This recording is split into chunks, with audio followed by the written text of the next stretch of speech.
Okay students, हमने अब तक क्या पढ़ा। हमने एक्सरसाइज 5.2 में ये पढ़ा कि nth टर्म का जो फॉर्मूला है वो होता है an equals to a plus n minus 1 into D.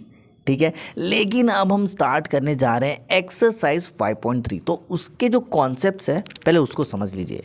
भाई ये फॉर्मूले को आप ध्यान से देखिए जो अब तक हमने पढ़ रखा है।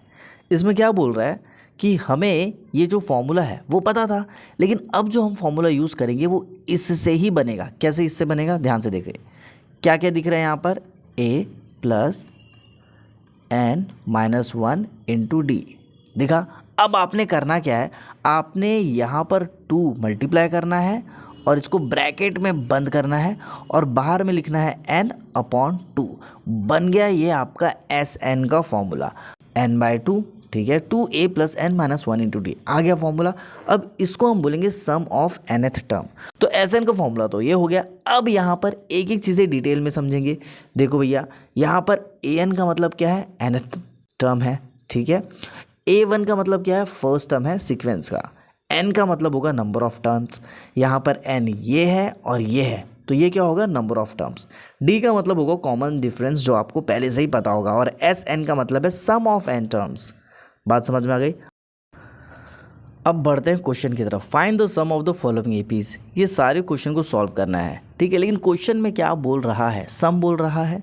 तो जब जब क्वेश्चन में सम दिखेगा तो Sn का फॉर्मूला लगाएंगे, वो क्या है, n/2 ब्रैकेट लगाएंगे 2a plus n minus 1 into D. ये हो गया आपका फॉर्मूला। ठीक है, तो उसको करेंगे कैसे, चलिए देखते हैं। सबसे पहले यहाँ पर देखेंगे हमारे पास जो ये सीक्वेंस है इसमें जो 2 होगा वो क्या होगा, अपना फर्स्ट टर्म होगा। ठीक है, और ये क्या होगा, सेकेंड टर्म, ये थर्ड टर्म होगा और अप टू 10 तक जा रहा है। तो n का मतलब होगा नंबर ऑफ टर्म्स।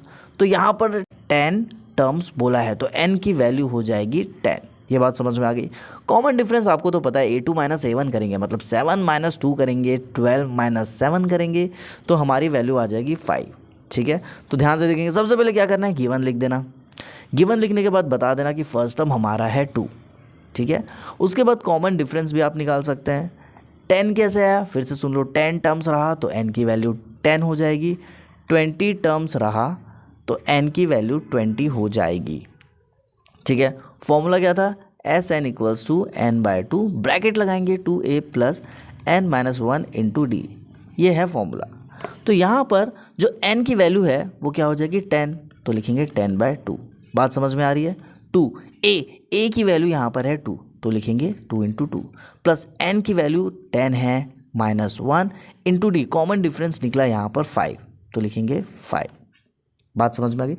2 1 ज़ा 2, 2 5 ज़ा 10, तो S10 कितना होगा हमारा 5।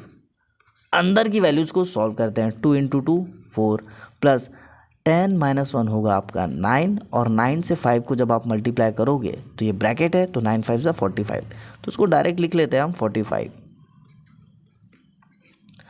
45 में 4 को मल्टीप्लाई करेंगे तो आपकी जो वैल्यू है वो आएगी 49। इंटू क्यों लिखे, क्योंकि ये ब्रैकेट है। तो 5 इंटू 49 करेंगे तो आपकी वैल्यू आएगी 245, और यही निकला आपका S10। तो बात समझ में आ गई। सम ऑफ 10 टर्म्स जो होंगे, मतलब शुरू के जो 10 टर्म्स होंगे उनका सम करने पर वैल्यू आएगी 245, और यही आपका आंसर। तो सॉल्यूशन यहाँ पर भी दिया गया है, तो आप ऐसे इसको सॉल्व कर सकते हैं। ठीक है, तो ये था आपका कॉन्सेप्ट। अब आगे देखते हैं।